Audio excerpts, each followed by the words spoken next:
Welcome to Book Talk. I'm Winston. I like to read good books, and you should too. Today we are talking about the Dream Park series by Larry Niven and Stephen Barnes. This is book one, just known as Dream Park. This was published in 1981. There are 4 books in the series. Here's number 2. The Barsoom Project followed in 1989. And book 3, the California Voodoo Game, followed in 92. And then in 2011, we have the final one, the Moon Maze Game. So what are these books? What is this animal? Dream Park is, okay, so it's no secret that I'm a big fan of tabletop role-playing games, pen and paper role-playing games, right? Well, Larry Niven and Stephen Barnes had the idea in 1981 to take what if a version of Dungeons and Dragons were played out in a massive theme park with all kinds of technology to make it as real as possible. That was the premise. They took a little bit of Disney magic and a little bit of science fiction and just mashed it all together to create the Dream Park series, the original Dream Park story, and then of course the 4 books in the series later. Dream Park revolves around the International Fantasy Gaming Society. Now, the IFGS is the organization that runs these massive gaming tournaments at the Dream Park location and at other places. Curiously, the Role-Playing Game Association was started by TSR, publishers of Dungeons and Dragons, just a year before, in 1980. And in interviews, the authors have stated that no, they didn't really know about the RPGA, that it was just one of those concurrent development things. However, the International Fantasy Gaming Society has become a live-action nonprofit society that was itself inspired by the books. So, little bit of history creating fiction, creating history. Fascinating stuff. So what are these animals? What are these adventures? The idea of a group of people moving into another world and having adventures there and then coming back to this real world has been around forever, for as long as stories have been told, right? With Dream Park, they took it onto a different meta level, right? The other world is a game world. And we've seen other examples like this where games have been used as the main turning point of a story.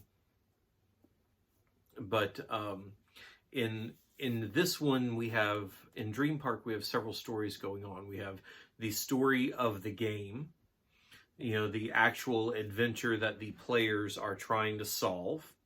We have the story that is going on between the lore master, who is the captain of the gamer team inside, and the game master, who is running the game from the outside, orchestrating all of the holograms and instructing the actors, and has written the story and orchestrating all the special effects and everything that's going on.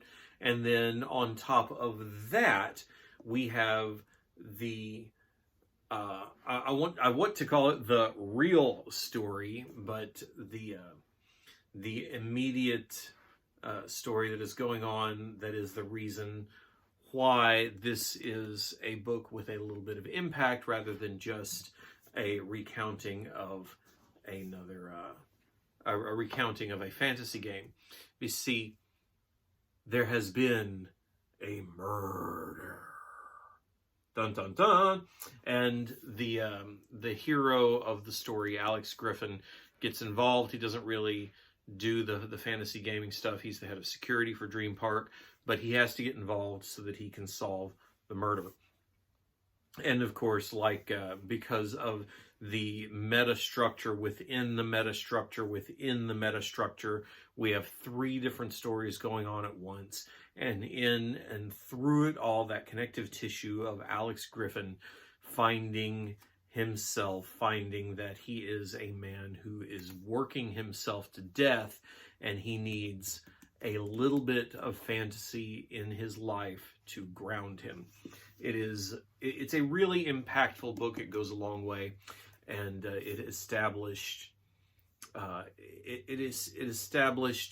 the baseline of what we as fantasy gamers always really want. You know, the adventures in Dream Park aren't people sitting around a table. These are athletes. They sign huge mega endorsement deals. The holographs or the holographic replays of the game are sold for millions of dollars like movies, and all of the players get a piece of that pie. That's part of the meta plot going around inside all of this. But really, at its heart, if I could play Dream Park, I would, because this is what I want from adventure games, right? I want to go out there. I want to be able to do these things. I want to be able to put in a little bit of training without dedicating my life to swordsmanship, and be able to don some armor, enter into a fantasy environment, and bash the goblins with a sword and go save the town. This is what we want. This is what we want from tabletop adventures, right? And at one level, we can get that. There's a lot of other stuff going on. That's book one. Book two takes a similar premise. We've still got the holographic game going on. There's a little bit different motivation for it this time. And again, there is a murder that needs to be solved. There is a reason for the real world to intrude upon the game itself, which is what is happening in basically in all of these books. It's not just the story of the fantasy game, although that is that is an important part of it. That fantasy element that is not really a fantasy element because it's a fictional fantasy element, which is being driven by the real element outside, which is itself a fictional fantasy element, which we recognize, but the story does not.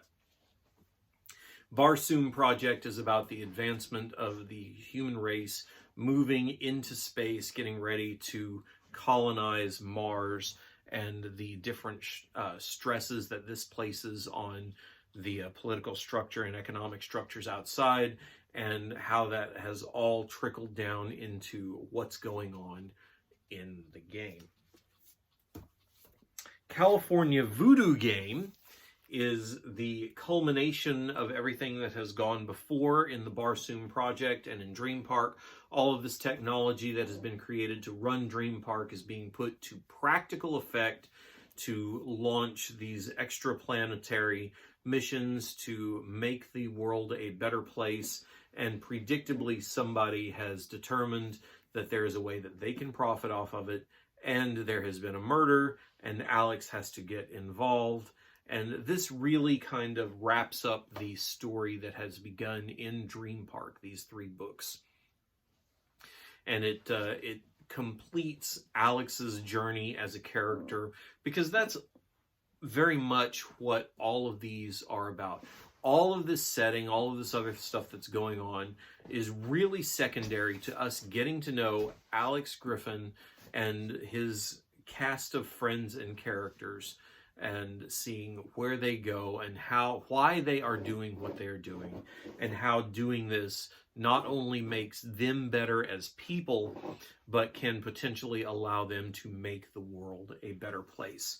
And it's a really satisfying journey. Those three books all by themselves would have been enough, and they were enough for quite a long time, until we got the true sequel, and this is a true sequel to the series. This is the Moon Maze game.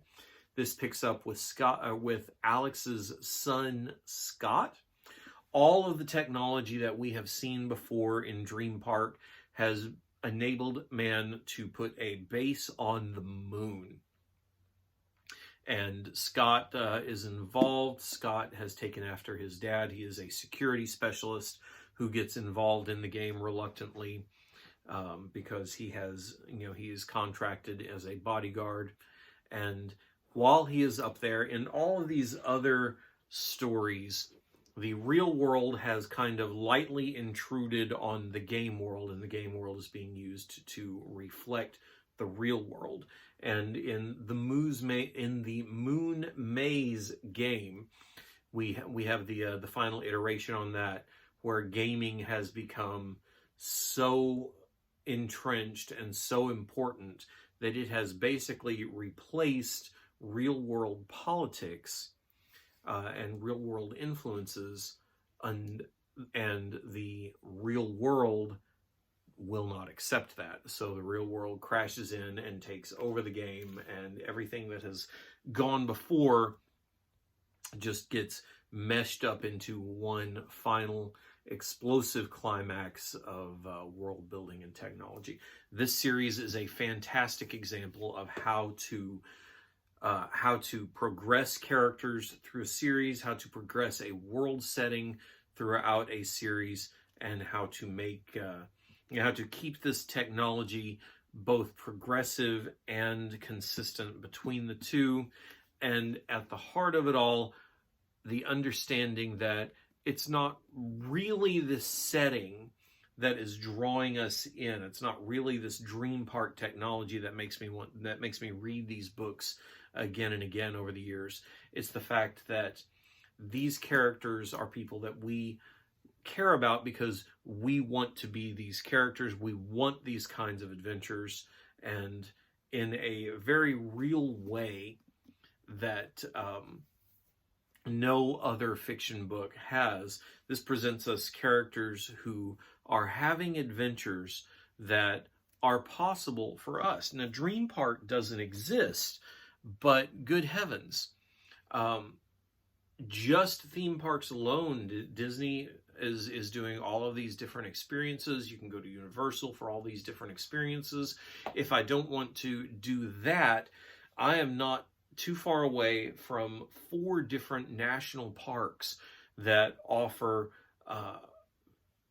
exploration experiences into the wilds that is as close as I am ever really going to get to drawing my sword and foraging out to brace, to brace the unknown. And understanding that is really what has given these books the longevity. And different people appreciate some of the books more. Dream Park, I think, is still the strongest one of the bunch, and it is still my favorite of the bunch. And other people have responded differently to these other books, but overall, it's a fantastic series with some longevity to it and something to appeal to a lot of different people, including, and most important at all, the recognition that this adventure, even this adventure, is not so far away and is not restricted to pen and paper role-playing games. You can get out there and do these things and have adventures. And everybody wants them. I want adventures. You want adventures. That's why we read books. That's why we read good books. Anyway, I've been on about 3 times as long with this series as I really like to do, but it's a good series and I really like it. So you know what your assignment is. Go out, find a good book, read it. Check out StarmanSaga.com for the Starman Saga and DianeDetzer.com for her Intergalactic League. These books and all the others I help publish can be found at criticalpressmedia.com. When you've done all of that, come on right back here because there's more book talk yet to come.